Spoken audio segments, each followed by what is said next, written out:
Hello, Dr. Sri. How are you doing today? I'm doing well. Good to be with you. You too. Thanks so much for joining me. I want to talk about your new course that Ascension Press is offering. It's called The Foundations of Faith, A Journey Through the Catechism of the Catholic Church. Can you tell me a little bit about that and what it was like to put something like this together? Well, this is really timely because here in this great Jubilee year that Pope Francis called for, I don't know if people know this, but he drew attention to something we can do in the Jubilee year is to study the Catechism.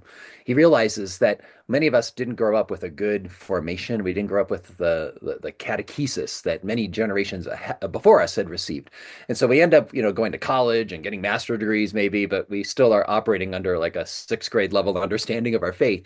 And we need to form our mind so we can know and love Jesus more and experience all that he wants to give us. So he actually attached an indulgence. I don't know if people know this. If you actually gather together in this Jubilee year with others, you can't just read it on your own or listen to a podcast. You actually need to, if you gather with others to study the catechism, there's an indulgence attached to it. So that's how much the Holy Father Pope Francis had wanted to draw attention to this. And I like to put it this way, is that I think many of us Catholics, Jacqueline, I think we have a Humpty Dumpty understanding of our faith. What I mean by that is we know all these different aspects. We know there's 12 apostles, 10 commandments, seven sacraments, three persons of the Trinity, but we don't know how it all fits together. How do we put it all together? And what difference does it make in our lives? I think we as Catholics have all these different piles of doctrines about purgatory and the saints and papacy and holy water, but what difference does all this make, and how does it all come together? That's what this amazing book, The Catechism of the Catholic Church, really is all about. The Catechism brings together the heart of our faith. It brings together this amazing love story.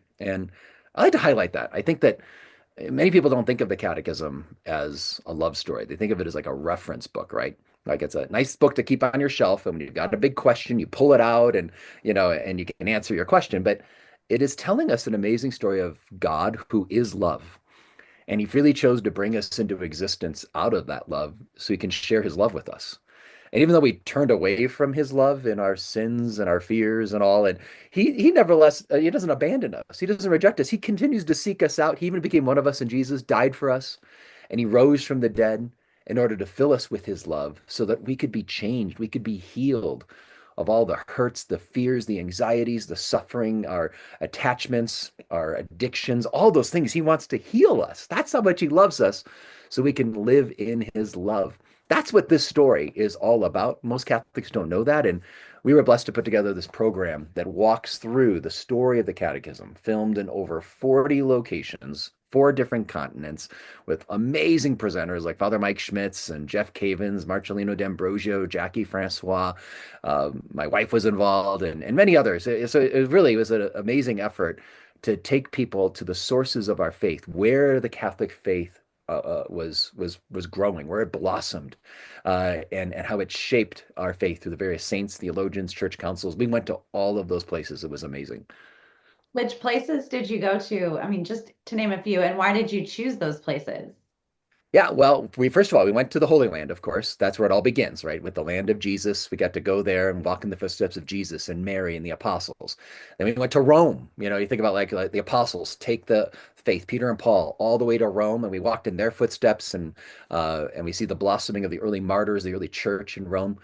And then we went to the sites of many famous church councils that you may have heard of. Every Sunday we go to Mass and we recite this creed called the Nicene Creed. Well, where did that come from? It came from a Council of Nicaea in the early 300s AD. And we got to go right there and then talk about that creed that was given to us at the very place where it happened. We went to places like Constantinople, Ephesus, where the Blessed Virgin Mary was in a famous council in 431 AD. We went to places like Trent, where the famous Council of Trent was, answering the questions from the Protestant Reformation. And then we also went to the Vatican, of course, and talked a lot about Vatican too. So we're doing a walk through the Catechism to understand things like the Blessed Virgin Mary, or why do we confess our sins to a priest, or why do we need a church? So we're walking through the common questions people have today, but we're taking them to the sources of our Christian faith. Like, where did the clarification and understanding of the mysteries of faith unfold? We also looked at many of the sites of the great theologians and martyrs and saints that have helped shaped our faith. Whether it was people like St. John Henry Newman, St. Thomas More. We went to London, right outside the Tower of London. We went to St. Therese of Lisieux. We went to Lisieux and walked in her footsteps on the Catechism's pillar on prayer, because she's quoted there as well. Well, we looked at the sacrament of holy matrimony. So my wife and I did some teaching there in Lisieux, not for Therese, but for her parents, Saints Louis Martin. And so it was just beautiful to be able to walk in the footsteps of saints in the modern era, but also saints from long ago, like Saint Irenaeus, one of the early church fathers in Lyon, France. We went to Saint John Vianney, the patron saint of priests, to his location. We went to St. Thomas Aquinas, who was one of the great people that shaped our faith. St. Augustine, walking in his footsteps, Augustine and Monica. So we're looking at all the aspects of the faith, but through the lens of the different saints, theologians, martyrs, church councils, popes that help shape the faith that we have today. And it's just spectacularly filmed. I mean, you just want to see these beautiful places. Again, over 40 locations that are so important to us as Catholics. Most of us will never get to go there. It took three people. We divided and conquered just to do all the different filming to get there. But it'd be a wonderful opportunity to see those very saints and church councils as we're walking through understanding of our Catholic faith today. What is the format of this course? Is it just videos or is it textbooks? And is it going to be difficult for a busy person to do? Or is this something like anybody can handle just a little bit at a time? Yeah, we want to make this really easy. And the analogy I use is it's really for all kinds of people that are brand new to the faith. They got questions maybe for RCIA, or maybe you just want to reawaken your faith. It'd be good for you. I use the example of an ocean. It's like you can just put your foot in the ocean. Maybe just get knee deep if you want. Or if you want to do deep sea diving, you want to go deep into the catechism, this program's for you as well. So the format is simply there's videos that are about 30 minutes each, and they always begin with some dramatic location. Here we are at the Mount of Olives where Jesus prayed in the Garden of Gethsemane the night before he died, or something like that. And then it goes to me in a studio where I'm gonna like be in a studio room and I'm explaining, okay, here's the section of the Catechism that we're going to cover today. And we in Ascension put together this amazing chart. I don't know if people are familiar with the Jeff Cavins and the Bible timeline that he put together, Yes. like 73 different books of the Bible. Oh, it's so big. How do you make sense of it? But he puts together a wonderful chart that shows how all of those 73 books come together to tell one story. And they did the same thing, essentially the same thing with the catechism. I won't go through it here, but it walks through the different pillars of the catechism, and you see step by step like what the church is presenting to us in the story of God's love. And then it on the backside, it lists all those different saints and martyrs and church councils and encyclicals that help shape our Catholic faith. So if you want to go do that deep dive into what are those sources behind all this, where did it all come from, you can get that in this awesome chart as well. And I think that's what will happen is I do that introduction to set up, this is where it came from, this is what we're going to cover, these are the big questions we have today. Why do we believe in purgatory? I mean, I thought God is love, and then he bakes you for 500 years. What's that all about? And does God really send people to hell? I mean, really? Isn't God loving and merciful? Why did Christians talk about hell? And so we raise the big questions, and I tee those up in the little introductory studio piece. And then we go back out on location with different presenters in different places, answering the big questions that people have today. So the videos are 30 minutes. You can watch them on your own. It's meant to be watched in a group, whether it's a family or a men's group or a women's group, a Bible study, a parish event. And it comes with, you can get the workbooks that have short reflection questions to help you appropriate what you're learning through the videos and through the catechism, and then discuss it together. And I find that this is what Pope Francis was putting his finger on. He wants people to know the catechism, but he knows that if you're just reading all by yourself in a library or in your room, you're not going to get it as much. It's when you actually have to share and you listen to others in community together that somebody notices something that you didn't notice, and that enriches you. And then when you have the opportunity to share, you kind of own it more yourself. And that's what this study is meant to do. It's not meant to just inform you so you understand. We want that, of course, but we want that understanding to shape our hearts so we can encounter God's love more. So I think doing it in a small group is ideal. Was there anything that happened during the court while you were trying to, well, okay, sorry, I'll start over.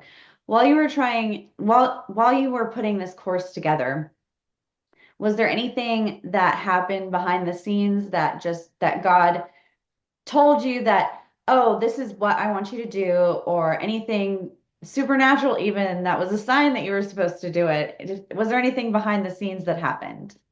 Yeah, I'll tell you one behind the scene thing that was very moving. We went to Israel and we went right in between. It was a period where it was safe to go. There weren't many windows.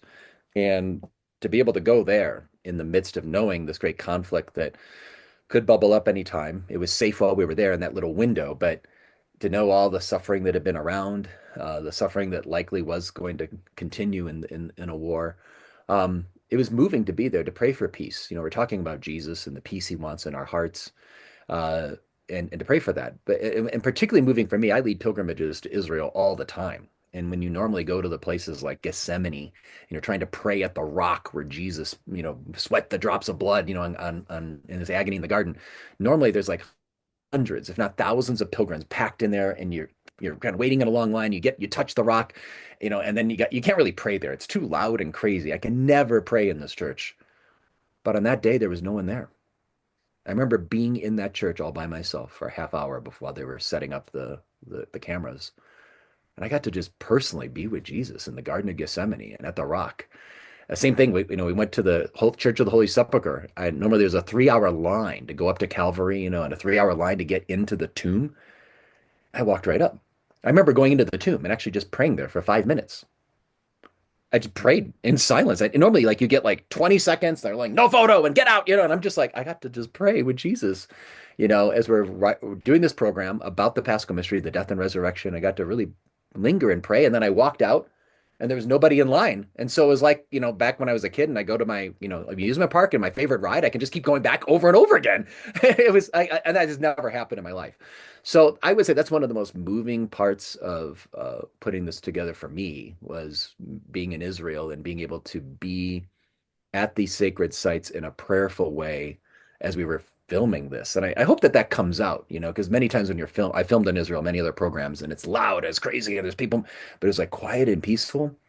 And I hope that the viewers get a sense of, yeah, this is what it would have been like when Jesus was here. They wouldn't have all the tourists and the buses and motorcycles, and it was quieter in these sites. So I think that was very moving. I mean, there are also so many things. It was just great for me and my wife. Like we went to Lisieux for our honeymoon, and it was our first time going back.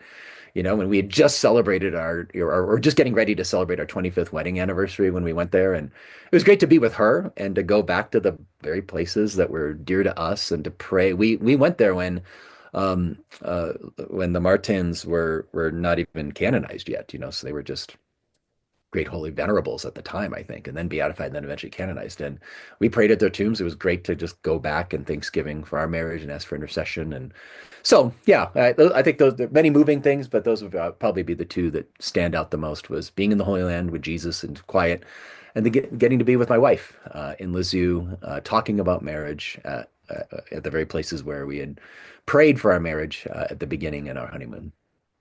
That's so beautiful. Wow. Thank you for sharing that.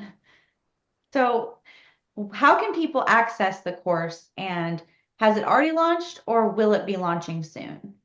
Oh, it's already launched, so people can go to ascensionpress.com right now, and right there on the homepage, there's going to be a whole page you can click and get a free sample video. If you want one sample 30-minute session to get a sense of what the program is like, how it flows from different people and different locations, and to see the beautiful sites, you can get that all for free. Just go sign up at ascensionpress.com, and you'll see the Foundation of Faith program right there on the homepage. And then you can purchase the whole thing online. You can have it stream to your phone, stream to your computer.